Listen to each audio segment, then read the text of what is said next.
नहमदुहु व नुसल्ली अला रसूल करीम अम्मा बाद।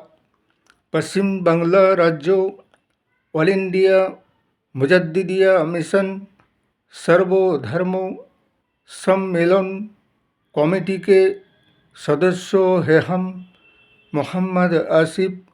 इसके अलावा सर्वभारतीय जातीय कांग्रेस, नेशनल इंडिया गठबंधन, पश्चिम बांग्ला राज्य कांग्रेस कमेटी के सदस्य हैं हम हिंदू, मुस्लिम, सिख, ईसाई, जैन, क्रिश्चियन, आदिवासी, दलित, हम सब है भाई भाई।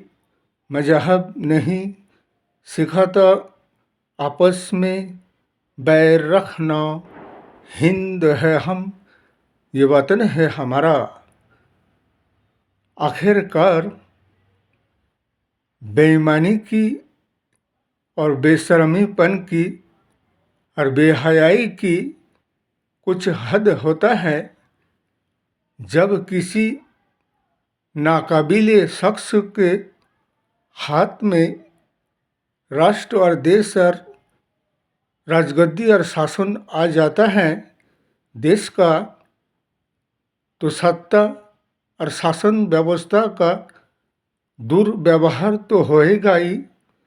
इसलिए कि जमाना सुधर जाएगा, लेकिन जितने भी बीजेपी के लीडर और नेता मंत्रियां हैं ये नहीं सुधरेंगे, बल्कि ये अपने आदत से मजबूर है। इसलिए कि हमारे सर्वभारतीय जातीय कांग्रेस के पूर्व प्रधानमंत्री डॉक्टर मनमोहन सिंह के ज़माने में शासनकाल में कांग्रेस के सरकार जब था, तब ये जो 100 दिन के जो मनरेगा का जो योजना गरीबों के लिए, गांव देहातों के मजदूर, दिन मजदूर के लिए 100 दिन के काम का मनरेगा का योजना को पास किया गया था, महात्मा गांधी मनरेगा योजना। लेकिन ये बीजेपी शासक दल ने वो मनरेगा महात्मा गांधी योजना के नाम को बदलकर श्री राम योजना रखने के कोशिश में लगे हुए हैं। लेकिन ये हमेशा ही धर्म को लेकर राजनीति करते हैं।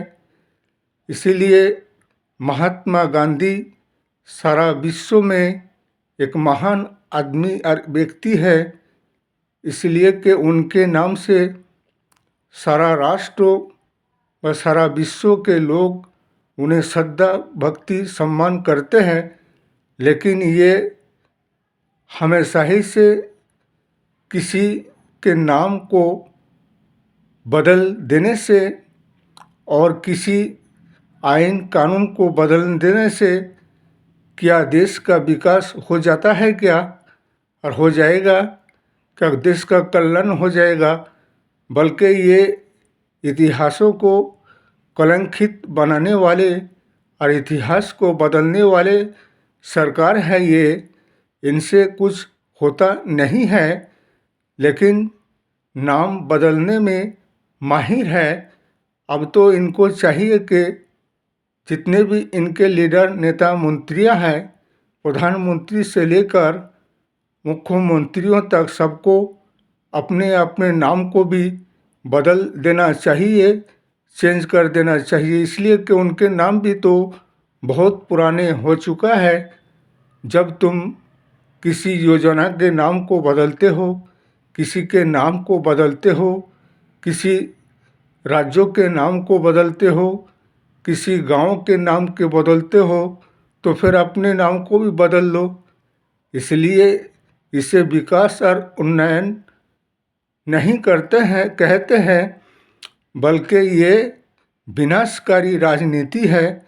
इसलिए हमारे 140 करोड़ भारतवर्ष के जनगण से यही कहना है कि 2014 से लेकर अब तक जनगण को हैरानी, परेशानी के सिवा और कुछ नहीं मिला है।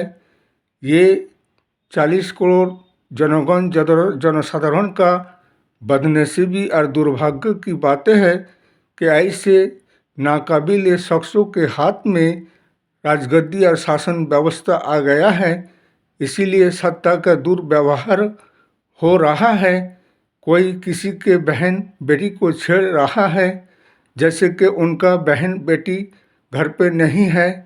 इसी तरह के इनके सारे बीजेपी समर्थक और एनडीए सरकार के ख्याल और विचार है। इसलिए जो नीतीश कुमार ने बिहार में जो ईवीएम में गड़बड़ी, इलेक्शन में धांधली, चोरी छिनताई लूटपाट करके इलेक्शन जीतकर मुख्यमंत्री पद में बैठ गए और जनगण जनसाधारण के और विपक्ष के ध्यान भटकाने के लिए एक नया पैंतरा बाजी शुरू करके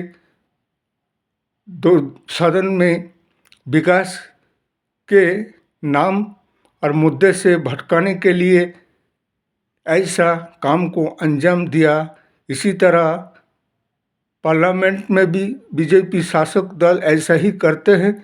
सारे मुद्दे से ध्यान भटकाने के लिए दूसरे मुद्दे को लाकर खड़ा करके अब तुम उसके खिलाफ आंदोलन करो, बहस करो, दूसरी मुद्दा को हटाओ।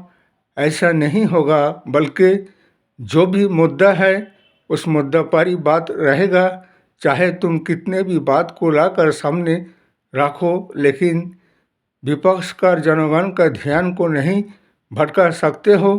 बल्कि तुम्हारी जो नाकामी और कमियां है उन्हें तो विपक्ष उठाता है और उठाएगा, और तुम अपने गलती को मानते नहीं हो और दूसरे को गलत कहते हो और ये कहने लगते हो हम जो करते, हम जो कहते वो सही है और विरोधी पक्ष और विपक्ष और जनगण जो कह रहे हैं वो गलत है।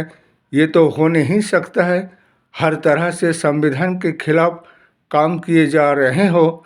इसलिए लोकतंत्र बचाओ, राष्ट्र बचाओ, संविधान बचाओ और ऐसे असंवैधानिक सरकार और नाकाबिल शख्सों को राजगद्दी से हटाओ और एक परिवर्तन बदलाव को लाओ। इस वीडियो को ज़्यादा से ज़्यादा लाइक दीजिएगा, शेयर कीजिएगा, सब्सक्राइब दीजिएगा। जय हिंद, जय भारत, मोहम्मद।